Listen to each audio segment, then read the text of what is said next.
Good afternoon everyone, welcome back to Wonderland Asylum.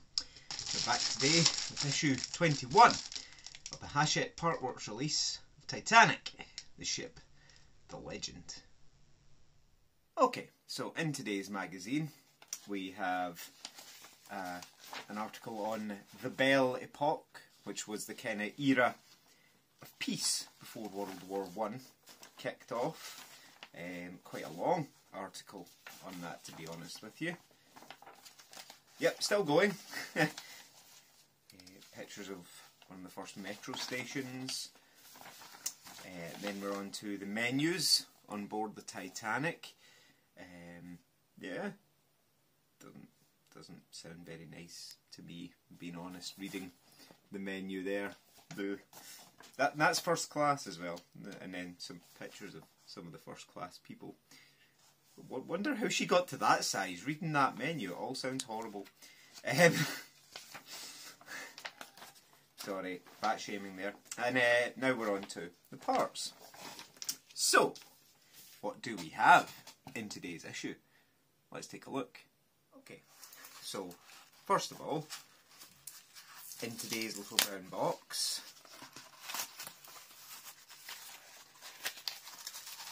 we have an almost separatory section there,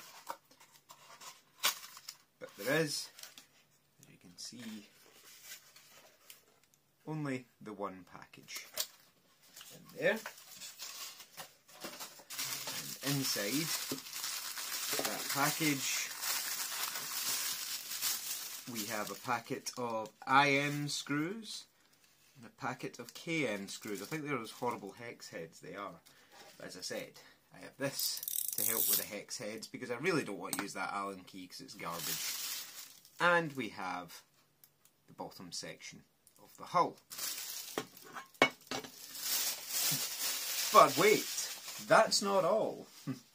We also have some replacement parts for the forward well deck and for the forecastle deck. Now, I have two, as I said. This is the one that I put all the stock parts on and left it as it comes. Now you can see the deck's actually starting to peel up. So yeah, that justifies my decision to glue it down, certainly. And this is the one that I painted and modified myself. Now you can see, as I say, I have the different loading hatch and everything. So what I'll do is I'll swap the parts as they say, and I'll show you again the difference between what they supply and my modified one at the end. But the first thing we're doing is bringing over the hull, which is certainly starting to get quite big. That's what it looks like on that side.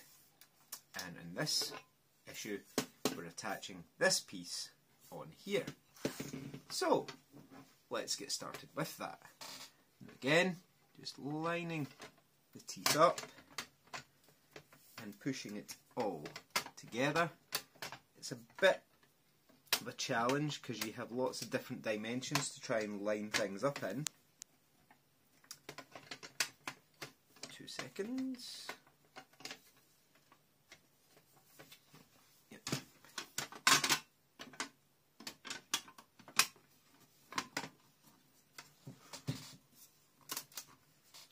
There we go. There we are. Now it actually holds itself in quite well anyway, even without the screws.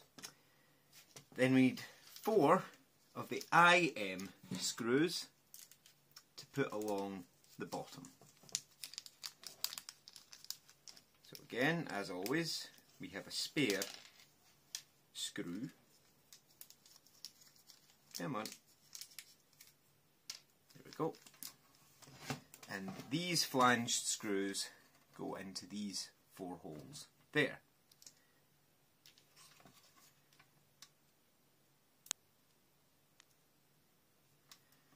So again, we'll see how these bite. These are fine.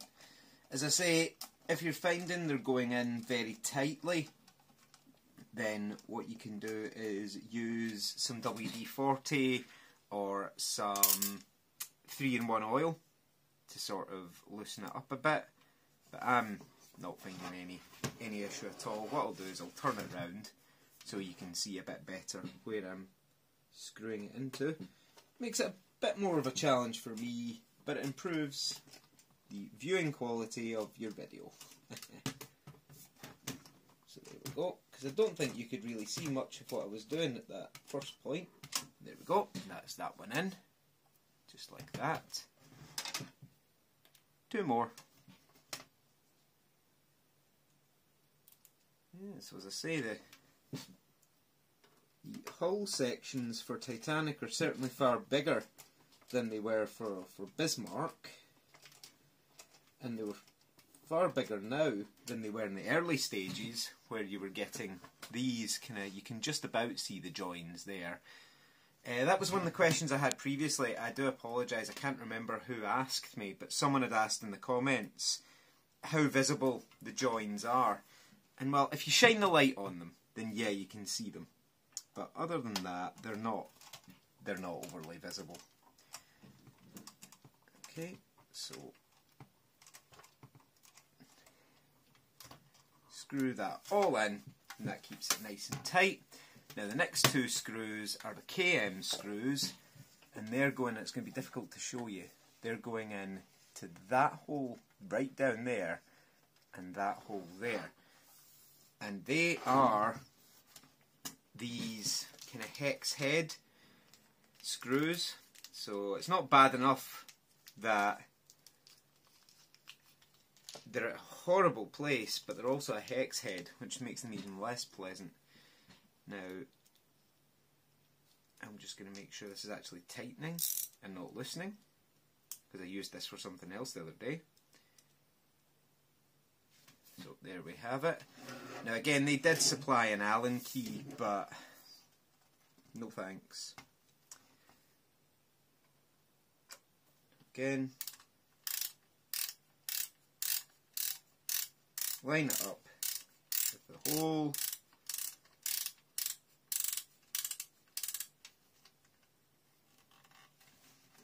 I don't know how well you're going to be able to see what I'm doing here, if at all, but if you get it lined up, you can feel it tightening in there.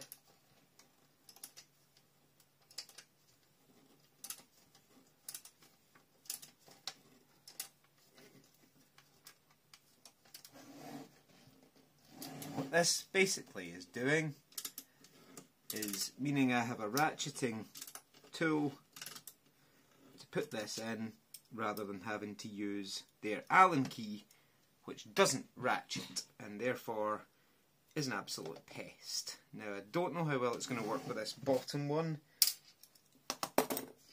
but we shall see.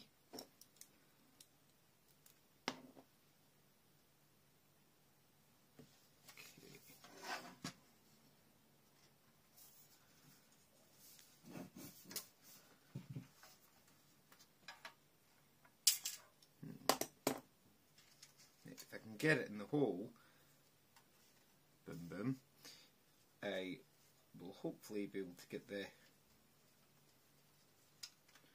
end of the tool in.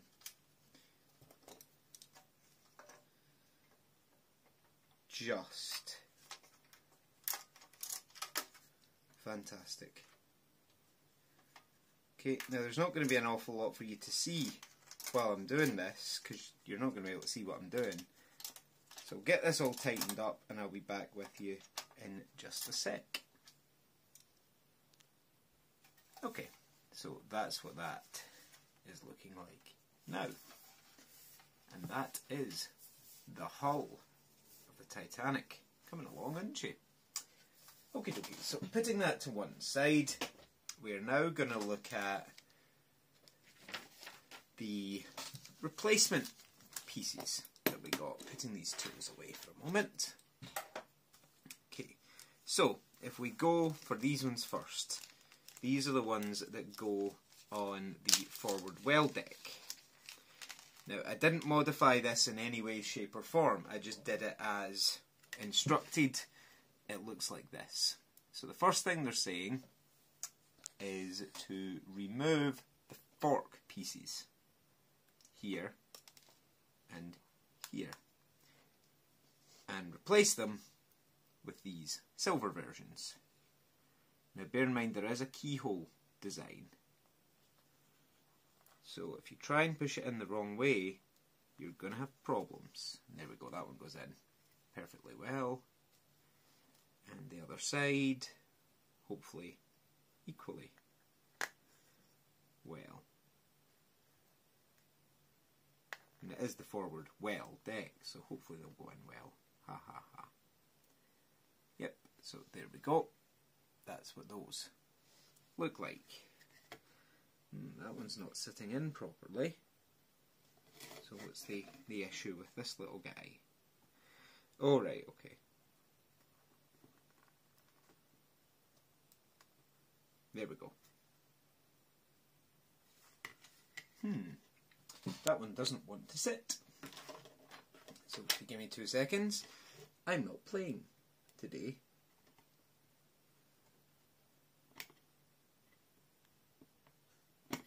There we go. You will go in, like it or not. So that's what that looks like. And then these two white sections here, doesn't matter, they're going in the bin anyway. They're being replaced by the exact same thing, just silver. Now again, yep, I'm going to go there. They were actually dark green on the ship. Allegedly, we say allegedly. But all the paint schemes and everything from the Olympic class liners, now the floor monster's got that piece. Don't know where it's gone. But all the kind of plans and everything for the Olympic class liners show that these pieces should actually have been dark green, not silver. The silver looks better. So it'll do. I'm not going to paint them green. I haven't decided if I'm going to modify these hatches or not, because I actually quite like the details that are on them. It's not accurate, but, you know, it is what it is. Okay, so now, again, getting out the pieces for the forecastle deck, and I believe, no they haven't given us, oh they have, yes, one of these valve handles is spare as well. Now I do actually prefer these to the white ones, but as I say, on the version I've already done, I've painted them bolt gun and then put red valves on the top, because I believe it was the model boat guy who's building a version of the trumpeter kit. He actually read from a family member's journal who sailed on Olympic, saying that these valves were red. So I'm going to take the account of a passenger over, you know, Hachette partworks. So first and foremost, pull out the white bollards, and they've replaced them basically with the exact same colour scheme as I painted myself. Bolt gun with a gold top instead of white. Will I take the ones I painted out and replace them with these ones? No, probably not. Because the more you take things out and push them back in, the less snug the fit becomes. Now, as I say, I used this forecastle deck purely as an example of the difference between the stock parts and the parts I'd customised, so I haven't actually screwed that loading hatch down. And then the next thing is take the white valves out, which are also a very tight fit, and replace them with the gold ones. So again, give the same advice as I gave in issue 1 when I put these in the first time. Downwards force, even, because if you do it side to side, they will just snap. And you don't want that. So you can also give it a little wiggle to try and get them to go in a bit more easily, because these ones are actually tighter than the original ones were, and it was a pretty good fit originally. But yeah, again, they have given us, they do look better in gold than they did in white. Still not right, but hey ho. And then take the breakwater out on both sides and replace it with the white one. Very carefully again, because as previously mentioned, the little pins will just snap off. And again, I had previously painted the breakwaters on the other one anyway, so I'm not going to start messing about with them and taking them in and out. But yeah, that's what the forecastle deck looks like with the replacement parts on it. So again, I'm going to take the originals and bag them up. Not that I'm going to need them, but it's always useful to have spares just in case. Plop. So yeah, there is the well deck with the new details and the forecastle deck with the new details. Let's compare the ones I painted to the ones they've now supplied. Still prefer my valves with the red handles on them, but other than that, it's certainly more accurate. Yeah. Okie dokie. Well, that's us done with issue 21 of Titanic, the Ship, the Legend. Issue 22, we have another circuit board, another extension for the funnel tank, and we have the photo-etched windows for the officers' quarters and the gymnasium. So yeah, that will be coming up very, very soon. I have issue 22, 23 and 24 sitting down here. But that is what she's looking like just now. Again, that's my forecastle deck. And very, very soon we'll be able to fit the well deck on there as well. So yeah, she's looking really, really nice. If I turn it round that way, you'll be able to see where the well deck's going to sit. So yeah, it'll look kind of like that. But yeah, very good. As always, getting more and more impressed by this build all the time. You know, fair play to them. They realised that some of the parts they used lacked accuracy. Not everybody's going to have the confidence or the motivation, really, to go and start painting bits. So for them to turn around and provide replacements, again, the replacement parts against the parts I modified myself, yeah, pretty good. Not quite right, but pretty good. So yeah, join me soon for issue 22. Again, if you enjoy the video, leave me a like. If you want to see the rest of this, drop me a subscribe. Just say I will be doing a review video shortly for Battleship Bismarck. That is now complete. And there may be more projects coming soon. I do have, in fact, here's a question for you. I do have a half-completed Millennium Falcon from D'Agostini. Now, they have very kindly sent me the remaining issues, which is issue 60 to 100A. So, would you like me to put the remaining work on the channel for you to watch? Or will I just, again, as I did with Bismarck, do a review video when I complete the model? Entirely up to you. But yeah, thanks very much for watching, and I will see you again for issue 22. Thanks everyone.